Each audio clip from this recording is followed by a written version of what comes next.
Às vezes, a jornada da vida nos leva por caminhos tão difíceis que nossas forças parecem esgotar-se, e a sombra da desistência começa a pairar sobre nós.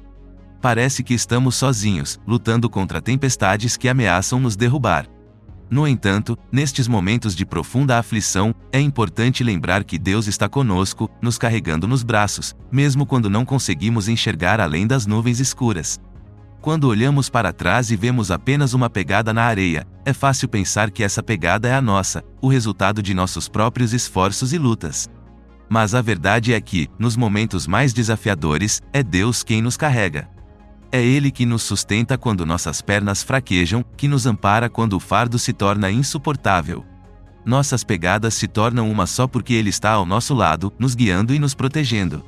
Lembremos da passagem bíblica de Isaías, capítulo 41, versículo 10, que nos diz: Não temas, porque eu sou contigo, não te assombres, porque eu sou teu Deus, eu te fortaleço, e te ajudo, e te sustento com a minha destra fiel. Essas palavras são um lembrete de que Deus é nosso refúgio nas tempestades, nossa fonte de força quando nos sentimos fracos. Ele nos convida a entregar nossos fardos a Ele e confiar que Ele nos carregará através dos momentos mais difíceis. Nossa oração, neste momento de desânimo, é para que possamos encontrar a coragem para continuar, apesar das dificuldades. Pedimos a Deus que renove nossas forças, que nos dê a visão para enxergar além das circunstâncias atuais e que nos conceda a perseverança necessária para superar os obstáculos que estão à nossa frente. Que possamos sentir Sua presença constante, nos lembrando que não estamos sozinhos nesta jornada. Oremos.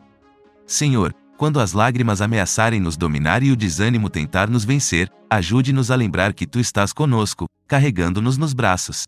Fortalece-nos para seguir em frente, confiantes em Teu amor e cuidado. Dá-nos a graça de enxergar as pegadas de Deus em nossa jornada, e concede-nos a determinação de continuar, sabendo que com Tua orientação, podemos superar qualquer desafio. Que possamos encontrar conforto e inspiração nas pegadas de Deus, caminhando conosco rumo à superação e renovação. Amém. Se você encontrou inspiração nesta oração, inscreva-se no nosso canal e ative as notificações para não perder nenhum dos nossos momentos de reflexão e conexão espiritual. Compartilhe este vídeo com seus amigos e familiares, para que juntos possamos criar uma comunidade que busca a presença de Deus em nossas vidas diárias. Espero ver você novamente em nosso canal para mais momentos de oração e reflexão. Que a paz do Senhor esteja com você hoje e sempre.